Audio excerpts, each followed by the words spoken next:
Hey, this is Rob from Whitey's, beer manager here at Whitey's. Today we're on the beer show. We're going to talk to a good friend of mine, Jason from Yards Brewing. Well, Yards Brewing Company started back in 1994, back in Manayunk in Philadelphia. We actually have roots, believe it or not, right here in Maryland, though. Our owner actually graduated from Western Maryland College back in the 80s and actually apprenticed at a brewery not far from here out in Glen Burnie called British Brewing Company. Most of what we have brewed in the past has had a lot of English influence to it. In fact, our first beer we brewed was called Extra Special Ale, which was an English extra special bitter style. We used a ton of chocolate malts. We used really mild English hops called East Kent Goldings, and you were left with this really light, dry, roasty beer. From there, we've expanded into a number of different styles, including Belgian styles, and what we're most well known for are Ales of the Revolution series. And these are historically accurate beers that we can trace back to our founding fathers. The core wine is great, but the Ales of the Revolution, which we'll talk about, I think it's so fantastic. The artwork on it's incredible too. So I'm really excited about those beers. Exactly. Those beers were actually started for a restaurant and tavern in Philadelphia called the City Tavern. And this is a tavern that's actually on federal land. And this is where our founding fathers congregated. And they hung out and they met together. And they wanted period authentic beers to go with their period authentic food. Right.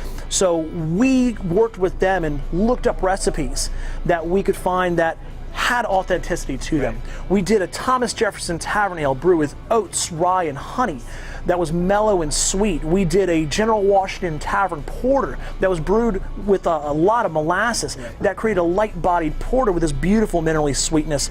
And then one of my favorites is Poor Richard's Tavern Spruce, and this actually took bronze medal at Great American Beer Festival, and this is brewed with molasses and spruce tips, which sounds odd, but was incredibly common. Good. It's really tasty beer. It's correct. Really It was incredibly common in colonial America. I imagine them all like hanging out in like Philly, getting ready to sign the Declaration and being like, George, you know, my Tavern Spruce Ale kicks your ale's butt, and then George being like, come on, Franklin, go fly a kite, will you? You know what I mean?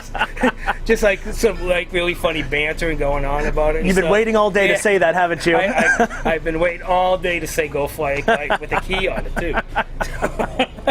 So I mean that's what I like about it, man. Because it's historically accurate, it makes it really interesting. So like the Jefferson was the house beer at Monticello. Correct. So that was the hardest one for us to create. We actually had to look at records of what was being grown and what was being stored at Monticello. So we knew it was readily available. Jefferson didn't believe in keeping receipts of brewing, so his beers changed all the time with the seasons. So, like I said, we picked out a number of ingredients that were consistently available out there, including oats, rye, flaked maize, and honey. Right. And the beer that you were left with was very clean, sweet without being cloying, and it's a deceivingly high alcohol content. Yeah, actually. It's up there. Yeah, and I think I would say it's probably one of Yard's best-selling beers. In Maryland and Virginia, that is our #1 selling beer overall. It does really well. So, and I really like it. And the other two are great too. I mean, the Tavern Spruce, like we were talking about, excellent beer.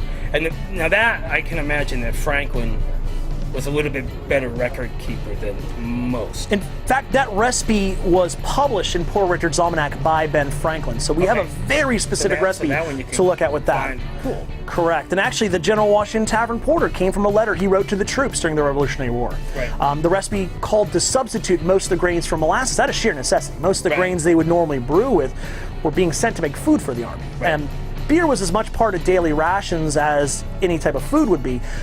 But they, not having all the grains to utilize, they had to stretch those recipes out. And they had to look at alternative sugars, and molasses made the most sense. It was readily available. It was completely useless in making bread or hardtack, and it fermented really easily. Right. So what you were left with, like I said, was that light-bodied porter. And you kept the troops happy.